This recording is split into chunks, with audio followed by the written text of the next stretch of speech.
शिमला में आई आपदा के बाद राहत और पुनर्वास का काम हुआ जारी। नेता प्रतिपक्ष जयराम ठाकुर ने सरकार पर लगाया आरोप, प्रभावितों के साथ राजनीति करने का लगाया आरोप।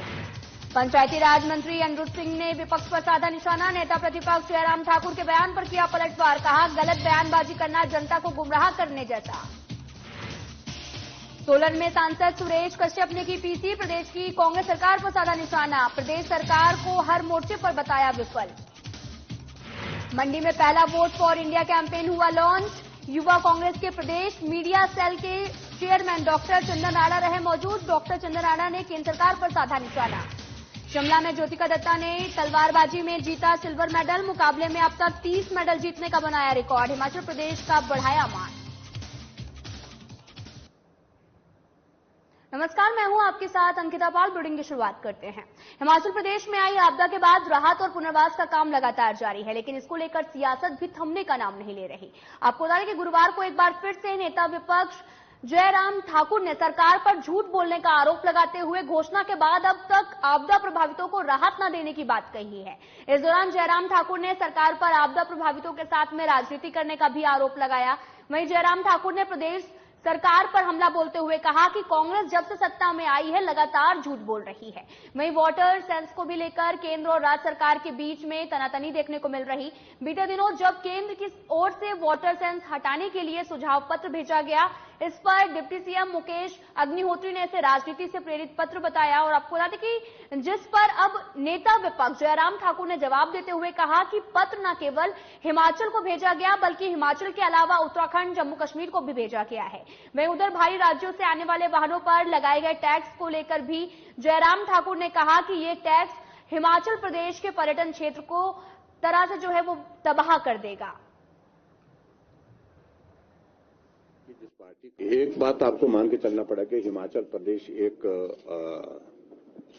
बहुत बड़ी टूरिज्म डेस्टिनेशन है इंटरनेशनल स्तर के इसमें, और जहां हिमाचल प्रदेश में हमको रोजगार के लिए अगर कोई जरिया अगर मिलता है नौजवानों के लिए, वो टूरिज्म सेक्टर एक है जो बहुत बड़ा उसमें कंट्रीब्यूट करता है, और आय का जरिया भी टूरिज्म बहुत बड़ा एक जरिया है हिमाचल प्रदेश के लिए।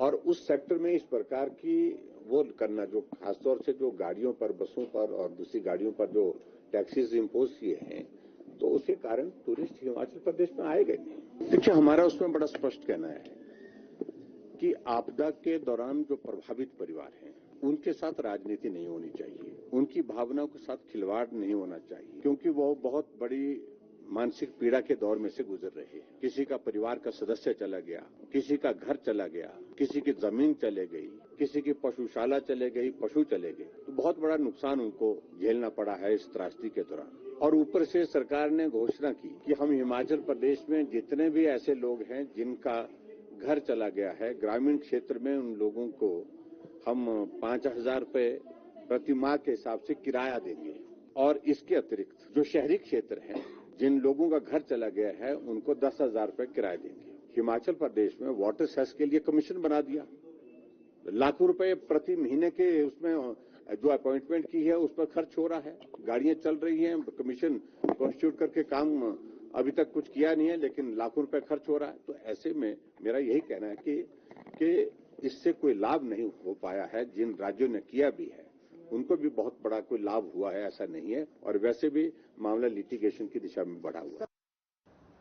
ग्रामीण विकास और पंचायती राज मंत्री अनिरुद्ध सिंह ने विपक्ष पर निशाना साधा। उन्होंने कहा कि विपक्ष का काम सिर्फ आरोप लगाना है। जयराम ठाकुर खुद 5 साल हेलीकॉप्टर में घूमते रहे। आपदा में जिन लोगों ने भी मुआवजे के लिए आवेदन किया उनको लगभग अभी तक 30 करोड़ रुपए प्रदेश सरकार पहली किस्त में आवंटित कर चुकी है, और आगे भी ये सहायता राशि आपदा से प्रभावित लोगों को देते रहेंगे। जयराम ठाकुर गलत बयानबाजी कर जनता को गुमराह कर रहे हैं। और वहीं उन्होंने जिला परिषद टेंडर को लेकर भी कहा कि आज के समय में जिला परिषद के कर्मचारी ईमानदारी और मेहनत से अपना काम भी कर रहे हैं, और जो उनकी मांगे हैं उस पर सरकार सहानुभूतिपूर्वक काम कर रही है, और इस बारे में कर्मचारियों को किसी भी शिकायत का मौका नहीं दिया जाएगा। पंचायती राज मंत्री ने सीएम सुखविंदर सिंह सुक्खू के स्वास्थ्य को लेकर कहा कि चिकित्सक द्वारा मुख्यमंत्री को अभी आराम करने की सलाह दी गई है और 2 दिन तक उनको अस्पताल से छुट्टी भी मिल जाएगी और वे 1 सप्ताह के अंदर अपना काम भी शुरू कर देंगे। उन्होंने कहा कि वे खुद सीएम से मिलकर वापस शिमला लौटे हैं। या तो एलिगेशन लगाना है और जयराम जी मेरे को लगता है वो तो 5 साल अपने ही हेलीकॉप्टर में घूमते रहे और तभी सत्ता से बाहर हुए और एक ईगो लेके जो है पूरे प्रदेश में घूमते रहे। और मैं उनकी जानकारी के लिए आपके माध्यम से बताना चाहूंगा, जिसने भी अप्लाई किया है उनका प्रोसेस चल रहा है। जो किराए की बात है, अर्बन और रूरल 2 तरह हैं।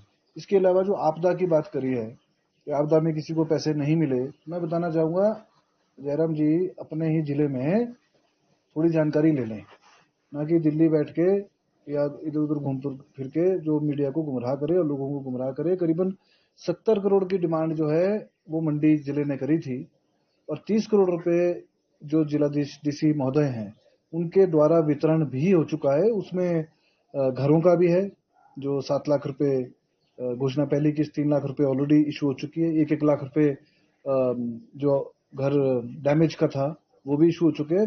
30 करोड़ रुपए आज की डेट में ऑलरेडी जो है लोगों तक पहुंच चुका है पहली किस्त, और 70 करोड़ रुपए उनके पास टोटल 70 करोड़ रुपए की डिमांड थी जिसमें 40 करोड़ रुपए उनके अकाउंट में पड़े हैं। ये आप लोग फिजिकली भी उनसे आप पूछ सकते हैं और बातचीत करके। तो जयराम जी अपनी जो है लोगों को गुमराह करने के बजाय गरीब लोगों की मदद करे, उनके लिए आवाज उठाए कि इसको ये जरूरत है, इसको ये दे दो, तो उस पर विचार करेंगे।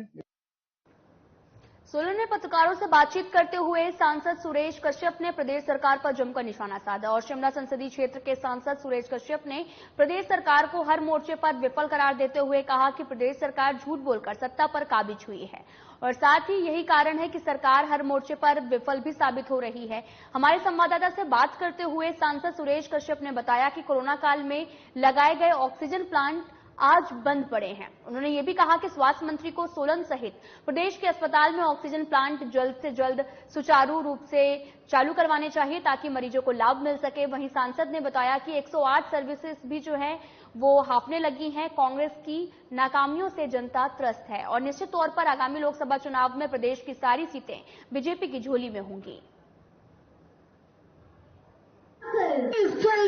सरकार जो है निश्चित रूप से पूर्ण रूप से फेल हो गई है। चाहे हम विकास की बात करें, जब विकास के मामले सारे विकासात्मक कार्य पिछले लगभग 1 वर्ष इस सरकार का होने का विकास ठप पड़ा है। दूसरी ओर नगर निगम में जो मेयर और डिप्टी मेयर का चुनाव होने थे, ये सरकार उनको कराने में भी असफल रही है। और आज हम चाहे कानून व्यवस्था की बात करें, चाहे स्वास्थ्य की बात करें, हम चाहे अन्य क्षेत्रों की बात करें, जिस प्रकार से पूरी व्यवस्थाएं चरमरा गई हैं, तो मैं समझता हूं कि सरकार जो झूठ बोलकर सत्ता में आई थी और झूठी गारंटियां देकर सत्ता में आई थी, आज जनता के सामने एक्सपोज हो। युवा कांग्रेस ने जिला मंडी में पहला vote for India campaign launch किया। आपको बता दें कि जिसमें युवा कांग्रेस के प्रदेश मीडिया सेल के चेयरमैन डॉक्टर चंदन राणा विशेष रूप से मौजूद रहे और साथ में युवा कांग्रेस के प्रदेश प्रवक्ता डिंपल शर्मा, जिला युवा कांग्रेस अध्यक्ष तरुण ठाकुर, NSUI से हरविंदर और जितेंद्र ठाकुर ने भागीदारी सुनिश्चित की और इसके उपरांत उन्होंने पत्रकार वार्ता की, जिसमें दौरान जो है मीडिया सेल के चेयरमैन डॉक्टर चंदन राणा ने कहा कि युवा कांग्रेस का लक्ष्य प्रत्येक युवा साथी को कांग्रेस और इंडिया गठबंधन के साथ जोड़ा जाए और देश में जो युवा विरोधी, किसान विरोधी, महिला विरोधी और निजीकरण को बढ़ावा देने वाले गूंगी, बहरी, निरंकुश, तानाशाह सरकार बैठी है, उसकी गलत नीतियों को हर एक युवा साथी तक पहुंचाने का कार्य युवा कांग्रेस करेगी। आपको बताना चाहूंगा कि हमारी भारतीय युवा कांग्रेस किस तरह से 2024 का जो आने वाला जनरल इलेक्शन है उसकी तैयारियां कर रही है। अभी हमारे कुछ कैंपेन जो लगातार चल रहे हैं, जिसमें बूथ जोड़ो, यूथ जोड़ो, बूथ जोड़ो और सुपर शक्ति शील, जिसमें हमारे युवा साथी और खासकर विशेषकर मंडी के युवा क्रांतिकारी अध्यक्ष तरुण ठाकुर जी, हमारे प्रवक्ता डिंपल शर्मा जी बड़े बखूबी उस यूथ जोड़ो बूथ जोड़ो कैंपेन को आके लेके जा रहे हैं। और इसके साथ ही एक और कैंपेन लॉन्च किया जा रहा है जिसका नाम है मेरा पहला वोट फॉर इंडिया, जिसके अंतर्गत हम भारतीय युवा कांग्रेस उस दिशा में कार्य करेगी, जिसमें जो फर्स्ट टाइम वोटर है, जो फर्स्ट टाइम वोटर रजिस्टर कर रहे हैं, उनके अधिक से अधिक रजिस्ट्रेशन करवा के उन्हें वोटिंग के लिए मोटिवेट किया जा सके। सिरमौर जिला मुख्यालय नाहन को तालाबों के शहर और सुंदर पार्कों के लिए जाना जाता है और ऐसा ही एक पार्क है जो शहर के बीचों बीच बना ऐतिहासिक रानी ताल बाग, जो कि रियासत काल में तत्कालीन महाराजा ने बनवाया था। ये पार्क स्थानीय लोगों के साथ साथ पर्यटकों के आकर्षण का केंद्र भी रहता है। साथ ही आपको बता दें कि ये पार्क नगर परिषद के अधीन है और इसकी देखभाल नगर परिषद करती है। अब इस पार्क के सौंदर्यीकरण को लेकर नगर परिषद ने कार्य योजना बनाई, जिसके तहत यहां पर आकर्षक लाइट्स लगाई जाएंगी और साथ ही नई पुष्प वाटिका बनाई जाएंगी और सुंदर फूल भी लगाए जाएंगे। साथ ही इनकी उचित देखभाल की व्यवस्था भी की जाएगी। रानीताल पार्क हमारा एक महत्वपूर्ण पार्क है जो कि शहर के मध्य में स्थित है, जहां पर बहुत सारे लोग टहलने जाते हैं। हमारे सीनियर सिटीजन हैं, हमारे युवा वर्ग के लोग हैं, वो सभी लोग वहां पर टहलने के लिए जाते हैं। और हमारा एक भव्य मंदिर भी नगर परिषद का वहां है। तो वहां से हमें कुछ कंप्लेंट्स मिल रही थी, तो उसको हमने ध्यान में रखते हुए इस पिछले हाउस में यह डिसीजन लिया गया है कि जो भी वहां पर लाइट्स की व्यवस्था है उसको और सुचारू रूप से बनाया जाए और जो हमारी पार्क्स में फैंसी लाइट्स होगी उनको वहां पर लगाया जाए, ताकि आने जाने वाले लोगों के लिए वहां पर अच्छी सुविधाएं हम दे सकें। तो वहीं हिमाचल की बेटी ने तलवारबाजी में सिल्वर मेडल दिलाकर प्रदेश का नाम रोशन किया है। आपको बता दें कि ज्योतिका दत्ता ने गोवा में हो रहे नेशनल गेम्स में तलवारबाजी में सिल्वर पदक जीता और साथ ही ज्योतिका दत्ता ने क्वार्टर फाइनल में भी हरियाणा और सेमीफाइनल में उन्होंने मणिपुर को हराया। आपको बता दें कि हिमाचल की बेटी राष्ट्रीय और अंतर्राष्ट्रीय मुकाबले में अब तक 30 मेडल जीत चुकी हैं। फिलहाल इस बुलेटिन में इतना ही। नमस्कार।